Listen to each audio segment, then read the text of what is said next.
it's not like they're trying to take out a loan to like start a business. Not like they're trying to take out a loan to buy a car. They're trying to take out a loan to get shelter. Barnaby Robles and Chris Irving offer expert loan services, helping with all your real estate and mortgage needs. And so how does that make you guys feel about the real estate industry? That ripple effect affected us as originators. I don't want to use the term the wild, wild west, but we definitely all had revolvers.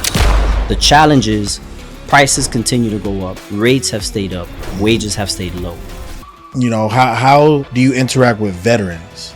I know what I can do for them, and I know how I can change their life, because it changed my life when I was 18 years old.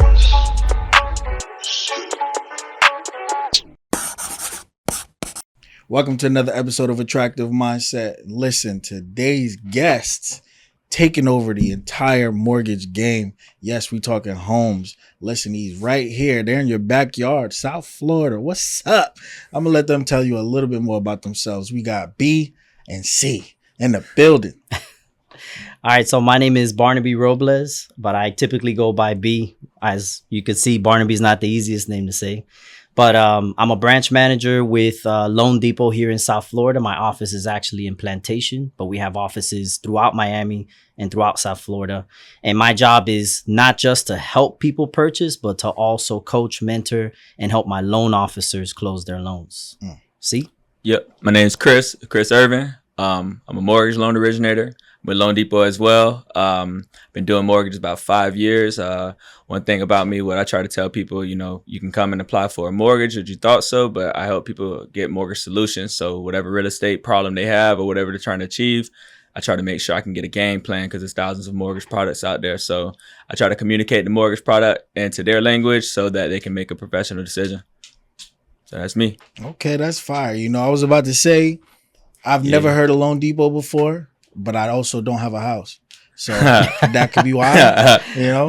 But you know, Loan Depot.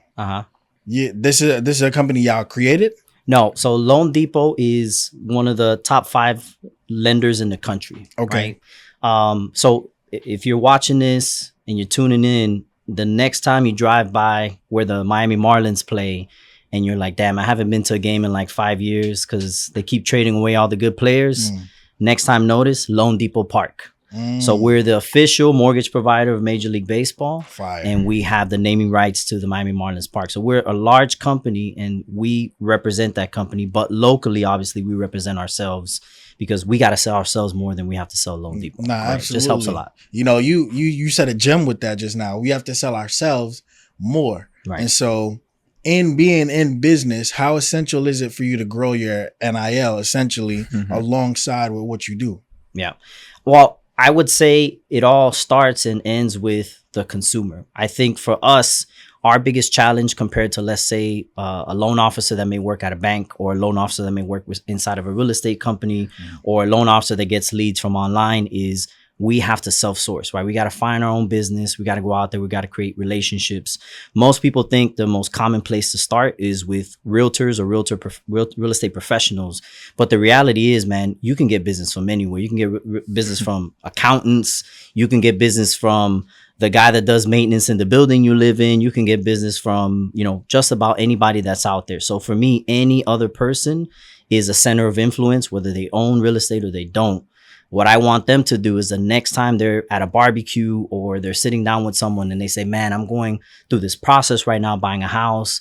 Or they say, man, I'm having trouble with my lender because I'm in the process right now. I want them to think of me and say, well, hey, man, I know this guy, Barnaby. He's amazing. He's going to walk you from A to Z. Why don't you give him a call? And for me, I have to deliver that when they reach out, I respond immediately, or I pick up the phone immediately and I just tell them, hey, sure, no problem. Give me 5 minutes. It doesn't matter the time, the day, you know, when that bat signal goes off, Gotham needs you. You gotta do what you need to do. That's it. Facts. So. And so how does what you do differ from what B does?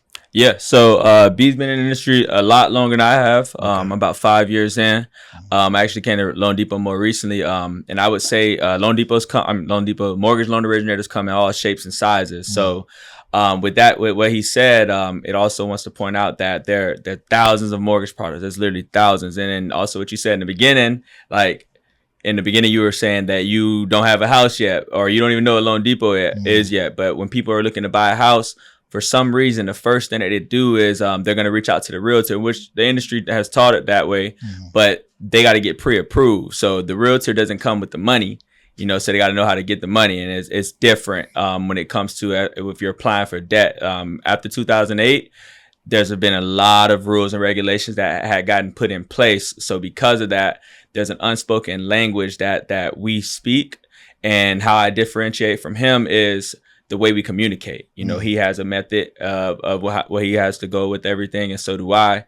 And then that tends to attract your demographic that you work with. Granted, we got to take applications from everybody, but no matter what, when I'm talking or if I post something on Instagram or even if I get on the phone, people know who I am. People know what I am. And so they feel comfortable, because that's the biggest thing about buying a house or providing personal documentation like social securities, bank statements, all that stuff.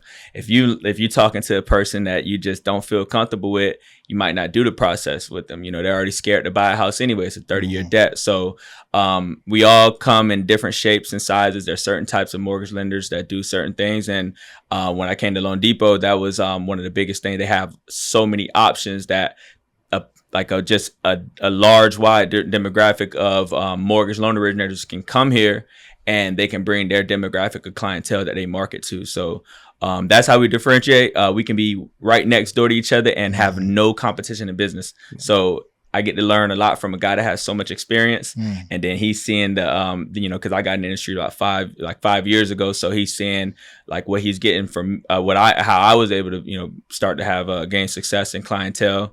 So we're feeding off each other, because I get to kind of get a hybrid of like the old way, and then he gets the hybrid of the new way. And he's genius, I would say so. So I think that's the biggest thing about it. It's like we're do the same thing, but there's no no competition, as far as we target towards a different audience. So we make each other better. Yeah. No, that's fire. And so you mentioned 2008.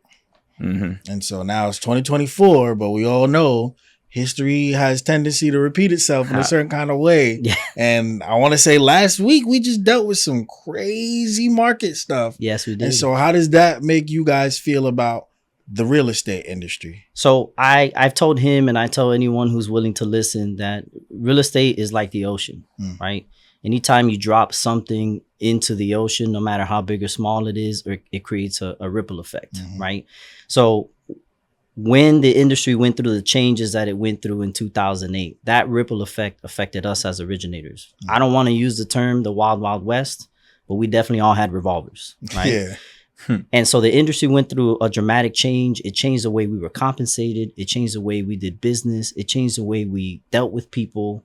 We really didn't have a consultative approach back then, right? Yes, we gave people advice, but the reality was it was so easy to get a loan through the pipeline that you were just, this is how you do it. This is how you get there. This is the fastest way to do it. Sign here, right? It's totally different now. Now everything is consultative. Now you're hand holding from point A to point B. So for me, when we have these changes in our industry, a lot of people create commotion, right? Last week on Monday, there were thousands of news articles about rates being historically low, but it wasn't accurate.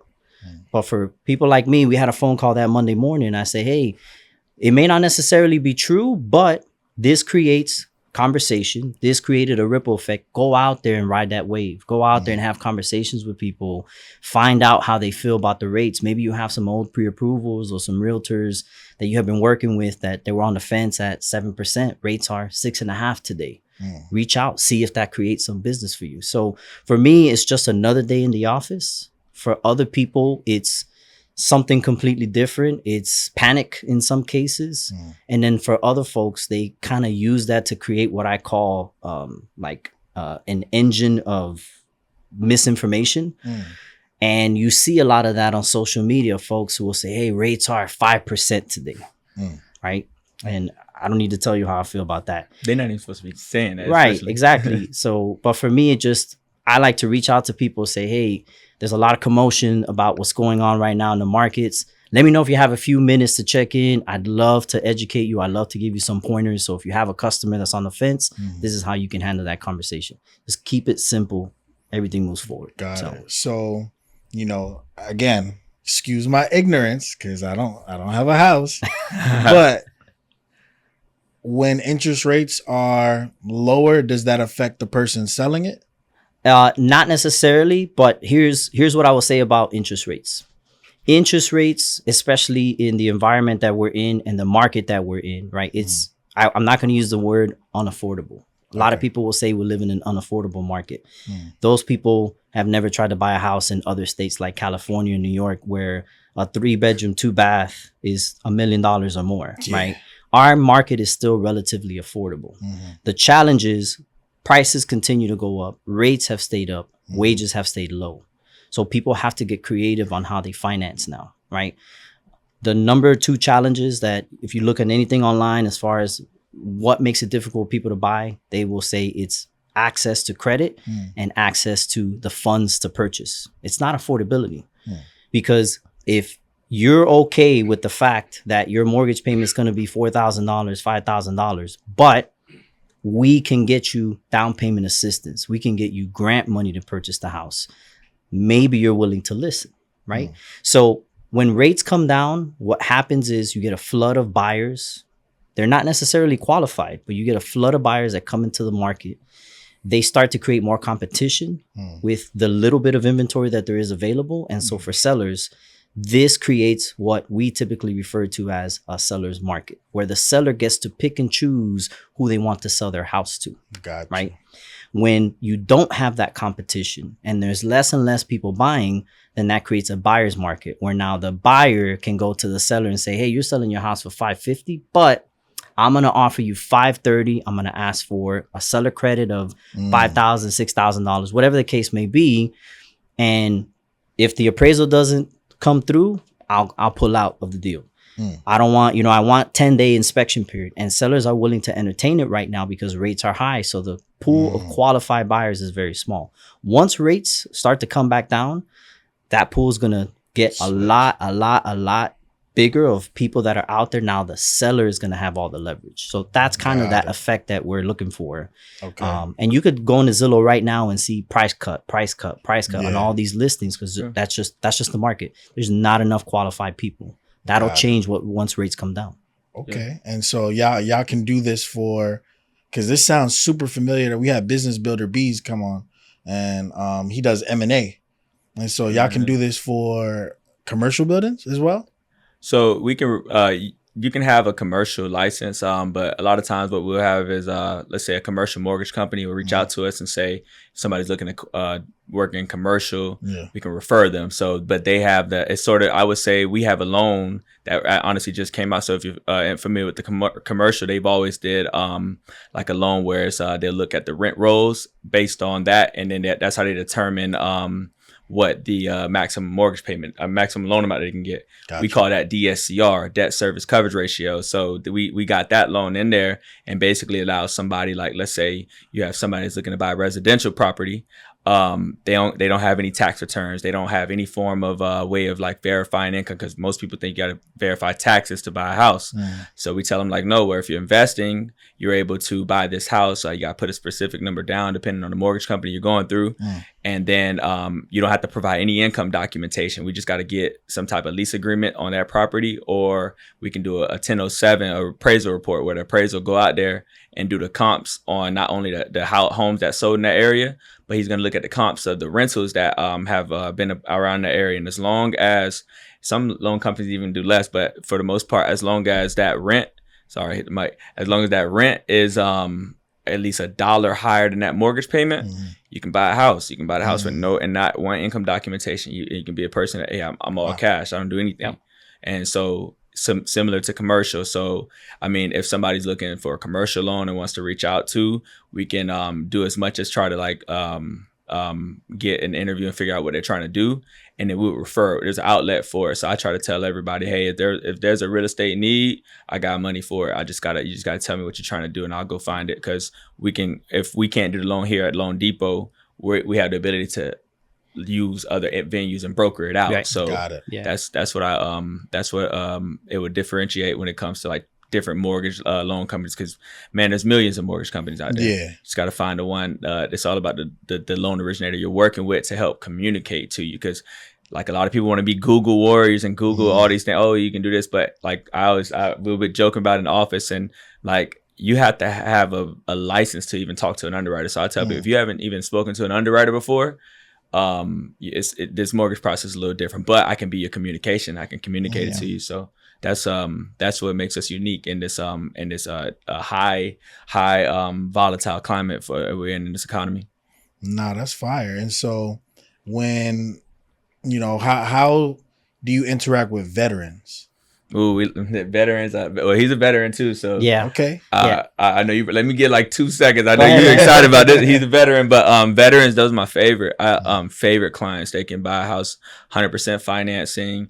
And then we got this Hometown Heroes program that's coming out. But so what we'll go about with veterans, obviously, they have a really unique situation where, in certain cases, you don't even have to have, most people have to have like a credit score. Some banks say 640 on certain things. VA loans don't even have a credit score requirement. Some mortgage companies have it. Ours will go 520, but to buy a house at 520 credit score, go 100% financing, no down payment, and then also use that Hometown Heroes program.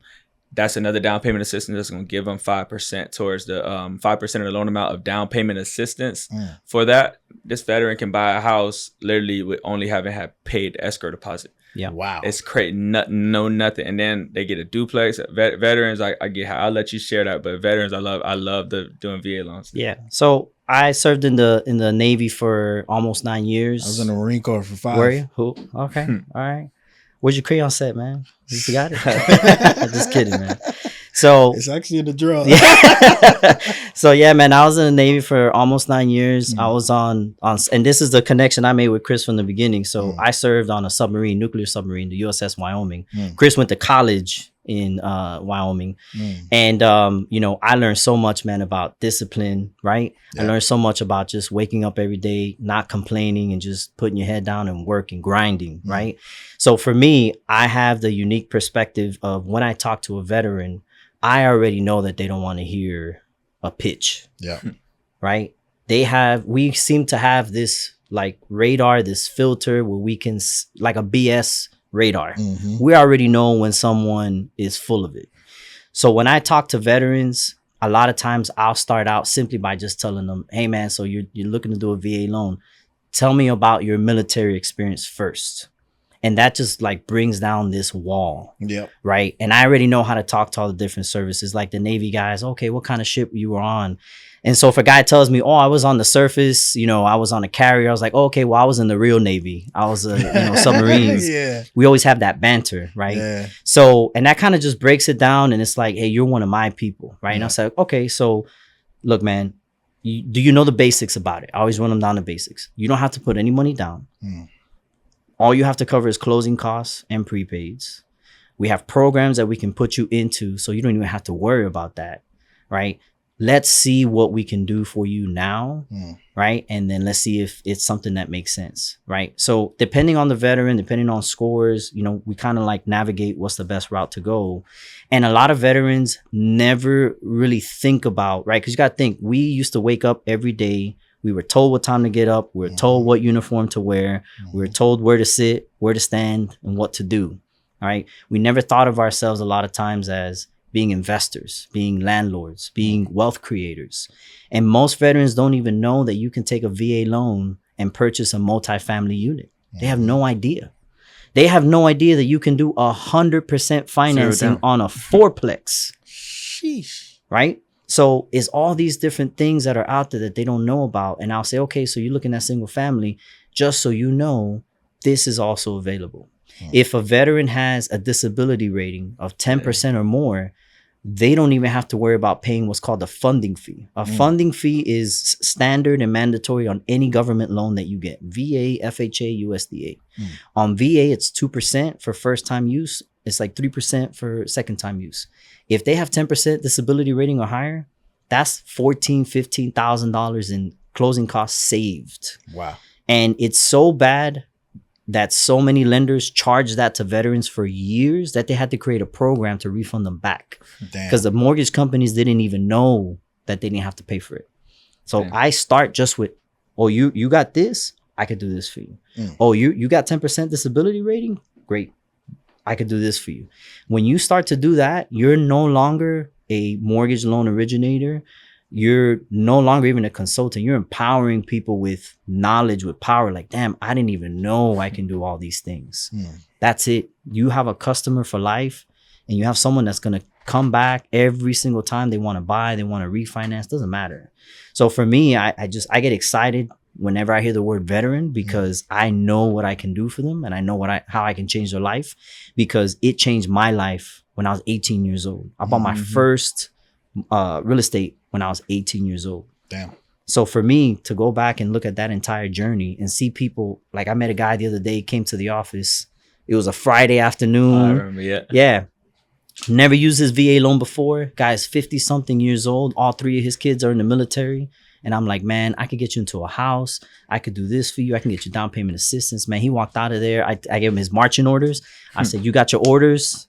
Go out there, go find that property, man. I'm going to put you into it. No money down. So how exciting. long does that process usually take for both veteran and for somebody just regular? I mean, everyone's going to give you a different answer. I'll tell you the standard window is 30 days. That's the standard window. And then that's key in hand. They're in the home. That's from the moment we send you documents to review to the moment you get your keys. Now, a lot of times we could get it done faster, like 2 weeks in some cases, 3 weeks. I've closed loans in 10 days. The shortest period that you can take to close a loan is 7 days, because the federal government has disclosures you have to give to a customer that say you have to wait 7 days before you can consummate. But I would say a typical 2 to 3 weeks is normally what it would take. Why? Because we've done 90% of the work already before we ever put them under contract. Right? Okay. We know their entire life story. We know how much they make. We know how much they have. We know their credit. And then it's just a formality when they go under contract a lot of times. So we can get it done as fast. Sometimes people are like, wait, I'm not ready yet. Or, hey, the seller's not ready to move out. They still haven't packed their stuff. Like, well, we're ready. You let us know whenever you're ready to close, because we're done. Nah, that's fire. Yeah. I might have to come to y'all. I haven't used my VA loan. I haven't done none of that stuff. And I'm 90%. Yeah. I'm 90%. I live in Fort Lauderdale. So Another one I wanted to add too is that rating too. So my friend, he's a veteran. We play football. So that's where I think you asked, like, how do you relate to veterans? So never served, but I did play a good amount of football. A little shorter NFL, but I definitely know something about teamwork and camaraderie. What position? Safety and linebacker. Defense. So, okay. But anyway, so I know about disciplines and it's just working as a team. I always like just make my reference of football with them. But one thing about my friend and just anybody, so he got a disability rating of 100%. And so that what happens when you have a disability rating of 100%, when you buy a house, you also get to have that waiver for specific property taxes. So we're able to buy he's able to buy his house. He's going to buy a duplex in an area where it's in the 600,000s as well, in an area where the tax rate would have been, I think the taxes we were looking at on the property was like $12,000 for the year. $0. He only pays principal and interest and insurance. Yeah, no property taxes. And so he can already rent out in most cases where like standard person, I don't have a mortgage calculator, so if we're gonna sound bite this, like I might be wrong on the specific numbers, but let's say that $600,000 house, whatever interest rate, that $12,000, what is that, $1,000 a month, saving him $1,000 a month. So where the standard person would have to pay, let's call it $4,500 or probably $5,200 for the mortgage payment, he gets to have a mortgage payment that's $4,200, probably even less because of VA's interest rates are even better. Right. Yeah. And VA is a powerful loan, 100%. and you got to have one, like a veteran loan originator for sure, or two, somebody who's a very, very equipped with like understanding the VA, and then three, like the mortgage company that they're a battery pack, like Loan Depot. They are one of the top lenders for veterans. So like for people to come to Loan Depot as a veteran, like they get white glove service, so like that's important as well. So because some mortgage companies they specialize, there's so many mortgage products, and I learned this from, I got my master's. There's something about knowing your ideal client profile, your ICP. So like there's certain mortgage companies that like their ideal client profile is somebody with 740 higher credit score that can put 20% down. Not saying that they're turning away veterans or they just want who they want. They just they built their business off of that. But the VAs, they do need nurturing. So when you Yeah. did mention the question of how long does that process take, and Barnaby was really particular with it. I want to just bring insight to it. So more like us, our job title, they call us mortgage loan originators, loan officers. We call ourselves home, like Loan Depot calls us Loan home consultants. All in all, we aren't the decision maker. It's not our money. Some people even call us lenders. I'm like, it's not my money you're getting. But like for the most part, our job title, we take an application, a mortgage application, and then we send it to who you guys can't talk to, the standard can't talk to, which is the decision maker, the underwriter. The underwriter communicates the lender, which is Loan Depot's rules. So we got those 3 avenues there. The reason why somebody's mortgage process may take longer or shorter, it's that application process. It could be, you can go to the part of, if you misspell a name on the application, you have to get a letter of explanation. It can slow down the process, and the underwriting process can take 3 to 4 days. So, or like you miscalculate income, or like you you incorrectly put the timelines of somebody's address history. It's just so many details. Yeah. But so when you take such a good application up front, and then you calculate that income up front, you get all those documentation because of, experience. Football, I learned that like the best players, the better I got was like just being on the field and experience. Practice is cool, but experience. So the constant of constantly having loans going in the system, we already know what the underwriter is going to ask for. We already know what documentation to request. We already know, okay, you telling me you just quit your job and you switch 3 or 4 jobs. Listen, man, like this what you got to do, because like it's just, the underwriter's not going to get, but I saw this on Google. Listen, I'm telling you, I've been through this before. This is how you got to do it. And so because of our experience in that, like our process can take be a little faster and smoother, but there are other areas where, and because there's, like, I guess there's strategies of how you can be a mortgage loan originator. There could be people that put ads online and their goal is not value, it's volume. So they say, I'll just get everybody to apply, and I'm gonna get everybody to apply, and then I'm gonna also see what sticks to the wall. I call it the spaghetti strategy. Just like throw it on the wall, whatever sticks is good. But and from my eyes, and I don't play with people's money, because when people get these pre-approvals that aren't actually reviewed up front by us, that's why we're real good, because we're the gatekeepers and we make sure it's good. Like that buyer is trusting you, and then not only veterans, anybody, they put an escrow up front. Like they have to tell the seller they're serious, and they could potentially, if they can't close on that loan within a specific time, usually in a contract it's like 30 days, but lately it's shorter, like 21 days, that they tell you like, hey, your lender needs to tell you you're approved within 21 days.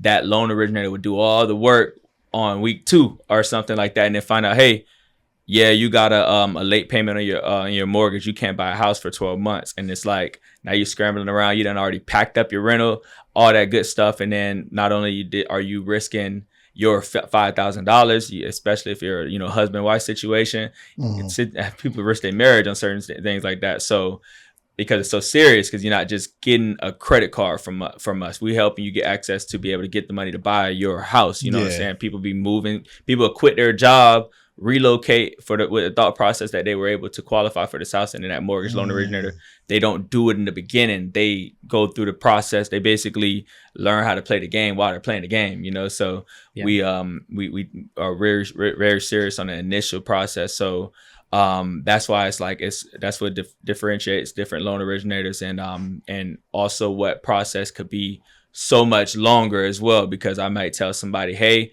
you just switched your job, and then you're getting a specific type of income. You do have to wait a certain amount of time frame, but come back at this time frame. So that might come out to, well, Chris told me I got to wait 8 months, but it's not that you wait. It doesn't mean my process takes 8 months. It means your process takes 8 months. So everybody's entry, wherever the point of entry is unique to that person. But then once that we disclose on the loan and say, hey, you're under contract and you're like looking to buy a house, we make sure that you're actually pre-approved. And that process, that can take anywhere between, I would say, standard 30 days, but we try to push the needle and get like 14 to 18 days. Yeah. No, that's fire. So this is why I like authentic, unscripted podcasts, because they always go everywhere possible. But, I didn't predict that this convo would go in this direction, because I'm a veteran for one, but two, our base is a lot of veterans watch this. And so I'm going to start channeling a little more specific on the veteran category for a little longer. Okay. The Barracks Legends Foundation came on here recently. That's what, shout out to Angelo and Natalia, and they're doing some crazy stuff in the state.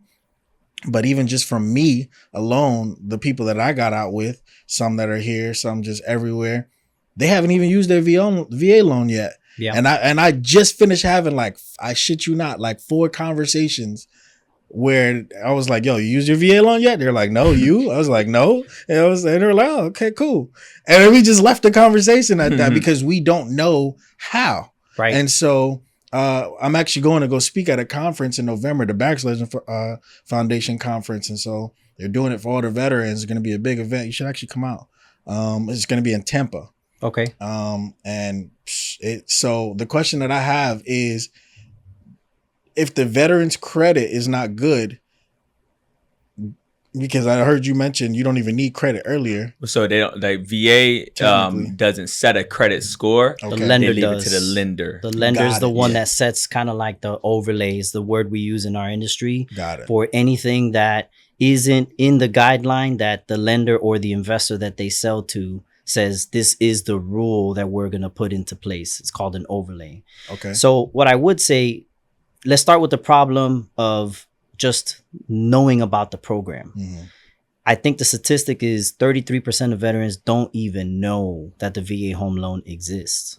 And when they survey veterans that have actually closed on their home and they ask them what type of loan did you use, almost half of them didn't even know that they would have qualified for a VA loan. Sheesh. Right. Yeah. And I will tell you that I don't blame the VA. I don't blame the veteran. I blame the mortgage industry. Because the minute a veteran tells me, or anyone tells me I'm a veteran or something, the conversation immediately changes. Right. That's where it ends.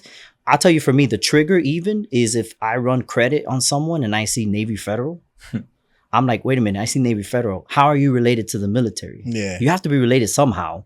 And someone will say, oh, well, my husband, I remember this one case. I remember her, tell you her name, Queenie Bell. This loan was like 10 years ago. This lady came into the office, man. She had like 580 credit. She had Social Security. She had pension income for herself, pension income for her deceased husband.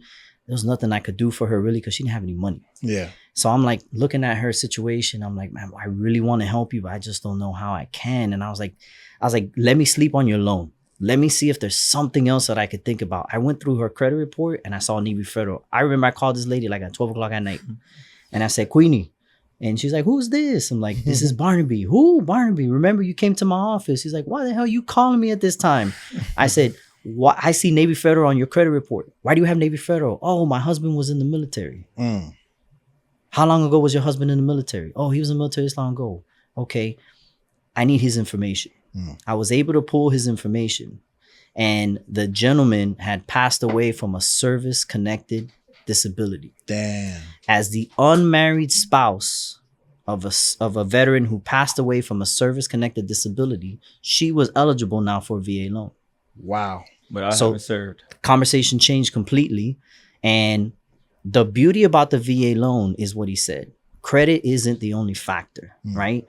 A lot of times what we have to look at are compensating factors and things like residual income. Residual income is really the number one thing that the VA loan looks like. So basically what residual income is, after you make your mortgage payment and you complete all your debt obligations, how much money do you have left?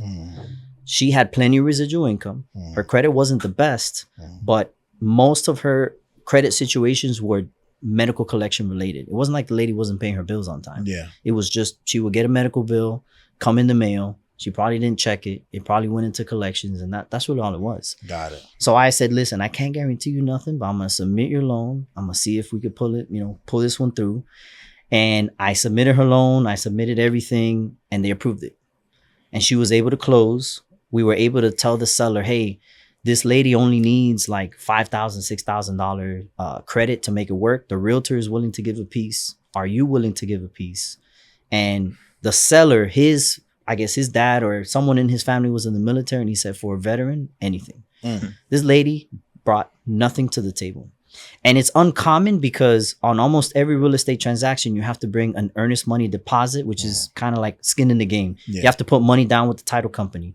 They didn't even make this lady put money down. Dang. Wow. Which is uncommon. Even for VA, you still have to put some type of money in escrow to be able to secure the property and get the contract executed. When we explained to them, she's the surviving spouse of a veteran who had passed away due to service-connected disability. The guy had been exposed to Agent Orange while he was in the military. And his story was even crazier. He was in the Air Force. He had joined the Air Force to play basketball during Vietnam. Ended up getting deployed. Yeah. Did one deployment, got shot up, but he got exposed to Agent Orange. That was all. That's all he needed. He was only in for like 9 months. Damn. And so because of that story and because of that one little decision that he made, he set up his wife in the future to be able to buy. And so she passed away a few years ago. When she passed away, her daughter reached out and told me, hey, you're Barnaby? I'm like, yeah, you know, what can I help you? I'm thinking it's mortgage related. Does the name Queenie Bell ring a bell? I'm like, yeah. How's she doing? It's like, well, my mom just passed away. But I want to thank you because my mom, if there was anything she was proud about, it was about her kids and her house. And every time people would come over, she would say, oh yeah, this is my house. This young man, at that time I was at another mortgage company. This young man, this lender, you know, he's a veteran. He helped me out when everyone else declined me. Navy Federal declined me. My credit union declined me. My bank declined me. This young man helped me out. I still have his card. You know, you should call him. I can't give you another one because it's the only one I got left. It's got coffee stains on it, but take a picture and call him and he'll help you out. And it's just, those are the kind of things when we have tough loans or we have a rough day or we're on the way here and, you know, the client doesn't want to close because his wife and his sister don't get along. That was a conversation I was having on the way here. Queenie Bell is what reminds me, like, this is why you do it, right? So the credit situation, yes, it impacts the veteran, but it doesn't stop and end there. It always is helpful to just sit down and see what's possible and submit it. Any veteran that I get, and it's the only one that I'll do it for, if I get a veteran, their credit is not the best and I'm not able to get them an approval, I'll still submit every single time. And I'll let the mortgage company, I'll let the lender tell me, no, we can't do the loan. And it's very rare that unless it's something significant, we can't get the loan done. And so I'm just throwing spaghetti. Yeah. Throwing spaghetti because I know all the groups that we're in and the people that I have. And so what if their credit is not the greatest, but they have like 90% disability, 100% disability? Does that factor into an income level? It helps because the VA, so the disability income, number one, is the disability comes with income. Even at 10%, it comes with income. Yeah. Right. So you can use that income to help them qualify. That income is non-taxable. So non-taxable income on almost every program, you can just gross up a certain percentage. It's typically 25%. Right. So if I have a veteran that gets $4,000 in disability, that's actually $5,000 on paper. So I have more income. If they're 100% disabled or more, now we don't even have to worry about estimating or qualifying them using the property tax bill because they are exempt from paying property taxes in Florida. Florida taxes are, you have the valorum part, which is based off the value of the property, and you have the non-ad valorem, which is like water, sewer, those kind of things. The only piece that they're responsible for if they're 100% disabled is the non-ad valorem. That part's like $500-600. Yeah. So if I have a veteran that's buying a house, which in this market, 600,000-700,000, that tax bill is probably like $8,000, $9,000. That's a huge saving for them every year to be able to purchase. So it could make a difference. And in my experience, again, a lot of lenders, they don't ask. They don't even go into that conversation. So yes, no. One thing I want to point out too, and so you say you have a large demographic of veterans that watch. I mean, I get it every time. Most veterans, and they got lucky. They got the name first. People will go. They'll think the only people that offer VA loans is Veterans United, Navy Fed, like those the names of the bank. But I try to tell people, look, the VA does it. They don't lend money. What they do is they insure the money that they're They lending, guaranteeing it. Right. So I try to tell people we offer more VA loans as well, and then that's where this industry, that's what brought me into this industry, like that story like that, because I used to play football, and I wanted to go to NFL and take care of my family and everything. So I was like, I wanted to be somebody that would be an impact to a lot of people, to be able to speak and just help. But then when I just randomly, I was looking for jobs, and I got into mortgage lending, and it came out like, okay, you have to get the old way, which I think is going to expire. We probably got to do another talk about that. But the old way a mortgage loan originator got to get business is you reach out to a realtor, and then the realtor refers you, buy the realtor coffee and stuff. You know how I feel about that. But anyway, so you reach out to the realtor and gain a business relationship with the realtor, and the realtor will send like somebody's contact to you, because in the old market, people would reach out to the realtor first. They had access to the MLS, which was Zillow, and all those things weren't around at the time, so it created a habit. But because I was young in the industry, I got in early. You have to build a trust relationship with the realtor. So the realtors would send me like the people with the bad credit, everything. But then I would be up at night, like, we got to figure it out. And then that taught me taught me that never say no on a loan, and it's all about the ability to repay, and then listen to somebody's story. There's always a story. Somebody there, like, I know that rent prices is high, the rental cost is high, just like the mortgage. So if somebody comes to me, like they came from somebody else, and maybe they couldn't get approved, and let's say they had a job, and the lender said that they don't make enough money for this specific number, I'm like, I'll just look at the whole story and just think common sense to it. It's like, this person is making maybe $1,500. They're telling you they make only $1,500 a month, based off of this. And the lender say, oh, that's not enough money. I'm like, man, there's no way. You live in Florida, Miami, Florida. There's no way that like you were able to get by making $1,500 a month only. So I'm like getting to know the client, communicating with them, getting them comfortable. Like how Barnaby says it, like he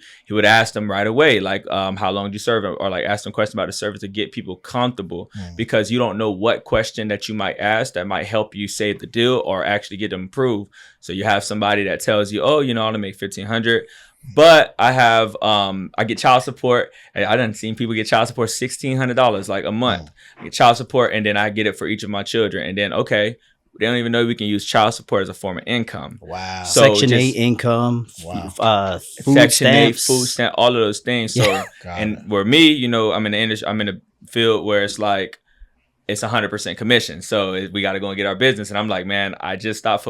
It's got to work. It's 3 months in. I haven't closed a loan. It taught me how to have grit, and actually, like, I'm just going to keep asking questions. And I learned, like, a lot of these lenders miss these things. They don't scrub. They don't really scrub for the person. So one loan originator would tell them that they don't qualify. And then they come to me and they qualify and started helping me build my name. But then I started learning, it's like, this is a problem, because there's somebody that one, that probably lost the house. There's somebody that two, that, they could have probably bought during the pandemic where interest rates were at 2%, but they were given wrong information, because like I said, we got to be the ones that's got to communicate it, because we have the license. We're the only ones that can actually send the documentation into the lender to be able to communicate on their behalf. And if we don't do a good job in the beginning, and we tell somebody like, hey, I just don't know, you can't qualify for this loan. Like, it's not like they're trying to take out a loan to like start a business. Not like they're trying to take out a loan to buy a car. They're trying to take out a loan to get shelter. In a time where, like, okay, it's not that it's unaffordable, but like things are going up. Imagine like all the people that probably looked to try to buy a house in 2020 that were introduced to a bad loan originator, or a loan originator that just had a bad day in the office, and then said, this guy got 580 credit. It's like, they got to probably pay off all these things. I can't do all this stuff, and tell them, hey, you can't qualify, and then that person could have probably bought a house, low interest rate. And then by now, that point, like that, the average house right now done went up like 40%, So there's probably so many people, probably somebody that's going to be watching. It's like, wow, like I didn't know all of that. So, or they went to Veterans United, or they went to a company that has their own overlay. I've seen it even at 620 that say, hey, they're only accepting VA loans at 620 credit score. But because that loan originator, one, doesn't want to, oh boy, people deceive realtors like crazy. But the loan originator doesn't want to like piss off the realtor, or like make see the realtors like let the realtor know that person has a handicap or something. They'll tell them, rather than communicating to them that that hey, our company has our own specific rule. They could probably go somewhere else. They'll just That tell them overlay. you can't qualify. Yeah, that overlay, the 620, they can't qualify because Got one, it's like, which it's changing a lot. The industry's changing a lot, and I know this is for probably a different time. Even though that we service the client, the industry was built off of realtors referring the business to the loan originator. So indirectly, our client is the realtor for the most part. So if there's a situation where like you can communicate something as a loan originator to kind of ruin that relationship, where it's like, oh, my mortgage company is actually not able to do these things, where that realtor can say, I'll work with another mortgage company. They'll just tell that realtor, hey, he doesn't qualify. And then not only do they mess up that person, like not being able to get a house, but that realtors, like, it's tough out here right now. They close one deal a year almost. So 100% commission too. 100% commission too. So they also mess up the realtors' pockets, but they know how well, I'm not gonna say deceptive, but as much as it's a different language. So it's important to be comfortable with the person that you're working with, because I promise you, and I'll tell people, like, hey, there's like minor overlays we have, there's minor things, but working with like a very, very, very a mortgage company that has all those products will prevent that. Because even Hometown Heroes, I've got off the call with people that I had spoken to another mortgage loan originator that told them that they don't qualify for a Hometown Heroes program, but really that mortgage company didn't even offer it, but they're not trying to ruin the relationship. So it is changing now. I think the industry changing a lot now, where it's opening up the door for people like us, the loan originators, to speak up, because now where the realtor was empowered a lot with the MLS and only being able to reach out to a realtor to know what a property is. We have these online sites like Zillow, Realtor.com, Homes.com, and not to say it's not needed for a realtor, but right now most people search, and I heard somebody earlier talking about SEO or something. The most searched thing isn't like how do the homes look in Broward County. It's what down payment assistance program, and you don't get that through a realtor, you get that through one of us. Yeah. Right? So it's empowerment. Like it's a big wave of opportunity coming here as a loan originator for people like myself, that in a market like this, I shouldn't be, at this point, I should be somebody's assistant, but like from being understanding of like the climate, and then understand what Barney B said, like the real estate industry is like an ocean. Like I was able to like navigate and pivot through and understand that, okay, I want to make sure I'm what is needed at this moment. And right now I know that like everybody else here probably watching, if they're listening, like they probably was like, dang, I didn't know that. It's like we're like the offensive line on the football field. It's like,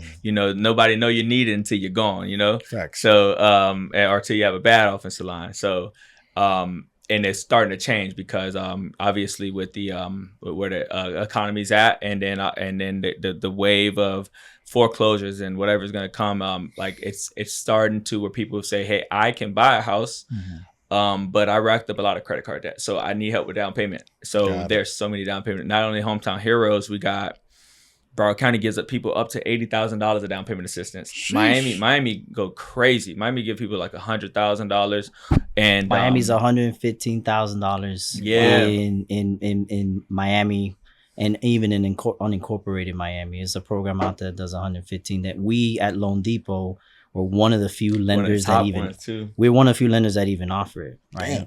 So Chris said a lot of different things about the challenges in the market. What I will also say, you were talking about nuggets earlier. One of the most undervalued programs that's out there is renovation loans. And so you're talking about things that can empower veterans.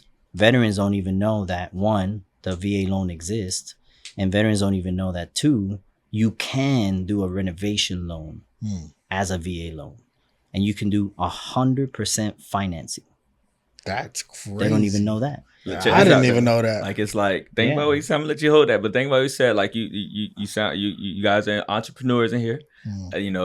Like imagine you being able to buy a distressed property, like that's beat up. You buy that property at like 60% of what the after repair value is, and then you get that property, and then you go ahead and renovate that property, and then you got a team because it's like most people can renovate, but they'll get the money, and then they got to deal with like funky contractors or like messed up stuff. But the loan company is their money at risk, so they're like, no, like, hey, this builder got to send the bids to us, all that stuff. So like you got a team, all that's gonna like pay out that contractor, and then you renovate it, and then you take all that equity at 100% financing.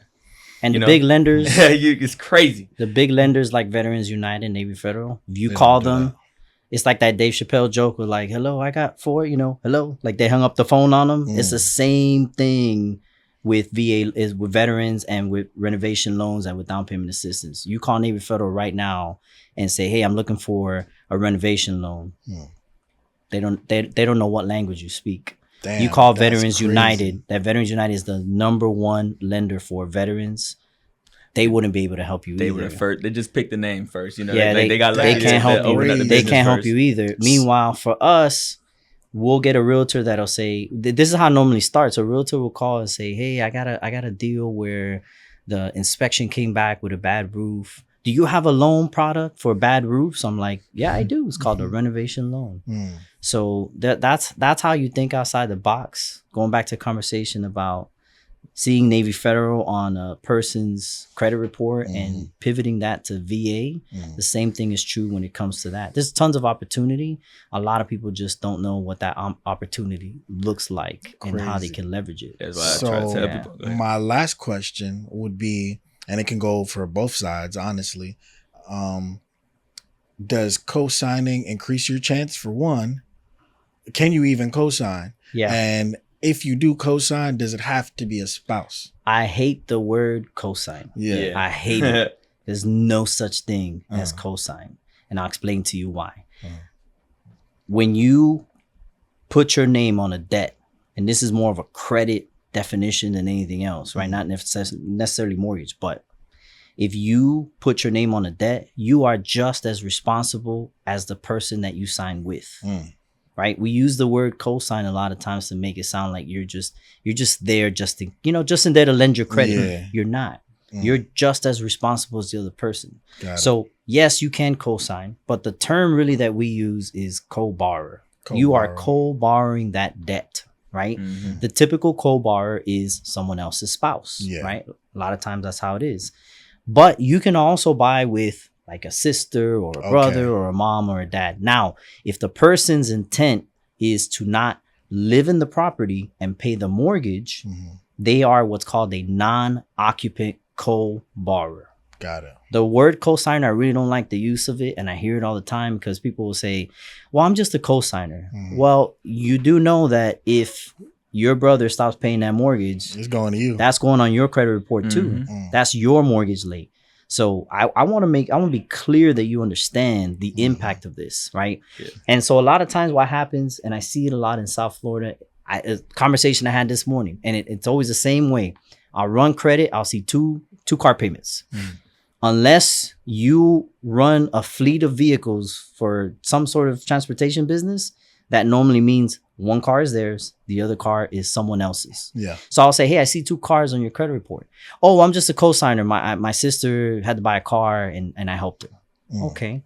Well, just want you to know, and this is the rule, that whenever you cosign a debt, right? I'm going to use the cosign word. Whenever you're a joint credit on a debt, the only way that lender can exclude that debt is, number one, if it's an installment debt, like a car or a mortgage, and that person can prove that they have been paying that payment for the last 12 months on time, no lates, and they have to pay it from their account. They can't give you the money and you pay for it. If it's a revolving account, normally the only way that we will be able to exclude it is if you show up as an authorized user, and then we have to show for 12 months that you were just an authorized user and that person was actually paying that account. Fire. So it has a huge impact on that person's, I don't use the word debt to income ratio or DTI. I always use the word buying power, because the reality is it affects the amount of power that you have to purchase. So when someone says, oh yeah, it's my sister's car, I'm like, okay, based on your credit report, it looks like they just bought it 2 months ago. Okay, well, your buying power has now been diminished for the next 12 months until you're able to do this. Or worse, I've seen where the credit score is low. I'll see a repossessed vehicle and I'll say, hey, what happened here? Oh yeah, I co-signed for my brother and he never made the payment on it. And I didn't know it was going to show up on my credit. I just co-signed for him. And then I have to educate them and tell them, well, co-signer doesn't really exist. You're a co-borrower. You signed is joint credit and you're just as responsible as him. It's on your credit. Now it's affecting you. So nah, this was crazy. Like the amount of information that was just given is so crazy that it's almost an hour. Yeah. And it doesn't even feel like an hour, which is why we got that timer there. Cause I'm like, yo, this is how we scale into 2-hour conversations easily. But man, we got to have a part 2 because I have a whole nother stream of questions that I want to have, but I want people to be able to digest this information because this was good as well. Right. When it gets too long, what we find out is they fizzle out. Right. And they don't remember any of it. Yeah. And they don't want to deal with any of it. And they end up tapping out. They may not even click on it because it's so long. It's like going to the movies to watch Avengers. You know what I'm saying? And so they're like, oh, okay, cool. But nah, man, Barnaby, Chris, y'all shared some crazy gems. I have referrals for you all instantly now. You know what I'm saying? Like we're going to do some business for sure. But, man, if people wanted to learn more on their own time or, understand more, work with you guys, reach out, where could they do that at? All right. So I'm on social media. I don't think I know anybody else named Barnaby. So if you just look up Barnaby Loan Depot or Barnaby Robles, that's my last name. I'm on Instagram. I'm on LinkedIn, TikTok, Facebook, and I post pretty regularly. I post very short clips a lot of times with just little nuggets right here and there about things like pre-approval versus pre-qual, buy downs, whatever the case may be. You can follow me there, but honestly, reach out. I'm pretty much available any time of the day. You have a question, you have a client, just let me know what I can do to help. And, I will get you as fast as I can. I'll give you the information and then we move on to the next client. That's it. So, got you. What about you, Chris? Yep. I'm Chris. It's a very common name. So Chris the Creative _ on Instagram. Trying to get the TikTok and everything else to Chris the Creative, YouTube, everything Chris the Creative. My business number, it's on that page. Like I said, just reach out. I like to tell people, like I promise you, any real estate need you have, even if you own a home. Like if you're looking at being, especially with now what's going on in the economy with like people having a risk of losing a home, like I can help them with it, like at least have a second opinion on potentially being able to save the home because, all in all, you're having a mortgage problem, but 9 times out of 10, you're getting reached out to by a realtor. They get paid off of buying and selling. So if somebody's here to help you with mortgage needs or help you get access to money, you can reach out to me there. You can get all my contact information there. All right. Swear it, bro. There y'all have it. Listen, veterans especially, everybody, but veterans especially, this episode, super gem. Make sure you tap in. As we always say, Barracks Legend Foundation as well. I consider myself a member of them, and we've done a lot of events. It's to bring veterans out of isolation and back into society to be able to transition properly and understand things that we got available for us now. Basically, there's so much, and you don't ever have to deal with it alone. But it's your host, Moneybag Rich. And as we always say, we look good, we live good. Life is good. Talk to us. We talk back and we out.